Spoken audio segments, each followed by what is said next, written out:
ಇನ್ನು ಆರೋಪಿ ಸ್ಥಾನದಲ್ಲಿ ನಿಂತಿರುವಂತ ರೇವಣ್ಣ ಮತ್ತವರ ಪುತ್ರ ಪ್ರಜ್ವಲ್ ರೇವಣ್ಣ ಈ ಕೇಸಿಗೆ ಸಂಬಂಧಿಸಿದಂತೆ ಸಂಕಷ್ಟದಿಂದ ಪಾರಾಗೋದಕ್ಕೆ ಎಲ್ಲಾ ರೀತಿಯ ಪ್ರಯತ್ನವನ್ನ ಕೂಡ ಮಾಡ್ತಾ ಇದ್ದಾರೆ. ಒಂದೆಡೆ ಕಾನೂನು ಹೋರಾಟ, ಮತ್ತೊಂದೆಡೆ ದೈವದೇವರ ಮೊರೆ ಹೋಗಿದ್ದಾರೆ. ಮನೆಯ ಜ್ಯೋತಿಷಿಗಳ ಮೊರೆ ಹೋಗಿದ್ದಾರೆ. ಶ್ರೀ ದೇವೇಗೌಡರು ನಿನ್ನೆ ಪದ್ಮನಾಭನಗರದ ಮನೆಗೆ ಜ್ಯೋತಿಷಿಗಳು ಕೂಡ ಆಗಮಿಸಿದ್ರು. ಅವರ ಸಲಹೆಯನ್ನ ಕೂಡ ಕೇಳಿದ್ದಾರೆ ಅನ್ನುವಂಥ ಮಾಹಿತಿ ಇದೆ.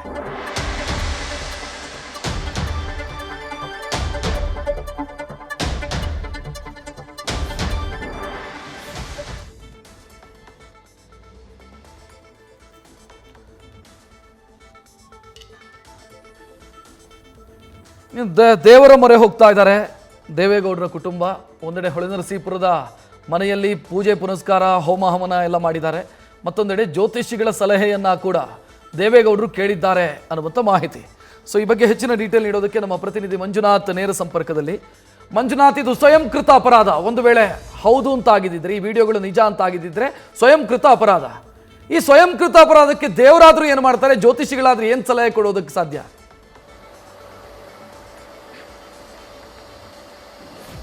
ರಕ್ಷತ್, ಏನು ಪ್ರಮುಖವಾಗಿ ಪ್ರಜ್ವಲ್ ರೇವಣ್ಣ ಒಂದು ಪ್ರಕರಣ ಏನಿದೆ, ಈ ಪ್ರಕರಣದಿಂದ ದೇವೇಗೌಡರ ಕುಟುಂಬಕ್ಕೆ ಅವರ ಕುಟುಂಬದ ವರ್ಚಸ್ಸು ಮತ್ತು ಅವರ ಗೌರವಕ್ಕೆ ಸಾಕಷ್ಟು ಧಕ್ಕೆ ಆಗಿರುವಂಥದ್ದು, ಜೊತೆಗೆ ಹಾನಿ ಕೂಡ ಆಗಿರುವಂಥದ್ದು. ಹೀಗಾಗಿ ಈ ಒಂದು ಪ್ರಕರಣದ ಹಿನ್ನೆಲೆ ಮತ್ತು ಈ ಪ್ರಕರಣದ ಒಂದು ವಿಚಾರಕ್ಕೆ ಸಂಬಂಧಪಟ್ಟಂತೆ ಸಾಕಷ್ಟು ಹೋರಾಟಗಳನ್ನು ಕೂಡ ಮಾಡಲಿಕ್ಕೆ ಈಗಾಗಲೇ ದೇವೇಗೌಡರ ಕುಟುಂಬ ನಿರ್ಧಾರ ಮಾಡಿರುವಂಥದ್ದು. ಪ್ರಮುಖವಾಗಿ ಒಂದು ಕಡೆ ಕಾನೂನು ಹೋರಾಟವನ್ನು ಮಾಡಲಿಕ್ಕೆ ತೀರ್ಮಾನವನ್ನು ತೆಗೆದುಕೊಂಡು ನಿರಂತರವಾಗಿ ಕಾನೂನು ತಜ್ಞರ ಜೊತೆ ಚರ್ಚೆಯನ್ನು ಮಾಡ್ತಿರುವಂಥದ್ದು. ಜೊತೆಗೆ ಈ ಒಂದು ಪ್ರಕರಣದಲ್ಲಿ ಯಾವೆಲ್ಲ ರೀತಿಯ ಕಾನೂನು ಏನು ಅಡೆತಡೆಗಳಿದೆ, ಅದನ್ನು ಯಾವ ರೀತಿ ಪ್ರಜ್ವಲ್ ರೇವಣ್ಣ ಅವರನ್ನು ಈ ಒಂದು ಪ್ರಕರಣದಿಂದ ಹೊರಗಡೆ ತರಬೇಕು ಅನ್ನೋದ್ರ ಬಗ್ಗೆ ಸಾಕಷ್ಟು ಕಾನೂನು ವಿಚಾರವಾಗಿ ಸತತವಾಗಿ ಚರ್ಚೆಗಳನ್ನು ನಡೆಸ್ತಾ ಇರುವಂಥದ್ದು. ಇನ್ನೊಂದು ಕಡೆ ಈ ಒಂದು ಪ್ರಕರಣದಲ್ಲಿ ಸಿಲುಕಿರುವಂಥ ಪ್ರಜ್ವಲ್ ರೇವಣ್ಣ ಅವರ ಸಮಯ ಯಾವ ರೀತಿ ಇದೆ ಅನ್ನೋದ್ರ ಬಗ್ಗೆ ತಿಳಿಲಿಕ್ಕೆ ಜ್ಯೋತಿಷಿಗಳ ಮೊರೆಯನ್ನು ಹೋಗಿರುವಂಥದ್ದು. ನಿನ್ನೆ ಸಂಜೆ ದೇವೇಗೌಡರ ಪದ್ಮನಾಭನಗರ ನಿವಾಸಕ್ಕೆ ಜ್ಯೋತಿಷಿಯೊಬ್ಬರು ಬಂದಿದ್ದರು. ಈ ಸಂದರ್ಭದಲ್ಲಿ ಈ ಒಂದು ಘಟನೆ ಸಂಭವಿಸಲಿಕ್ಕೆ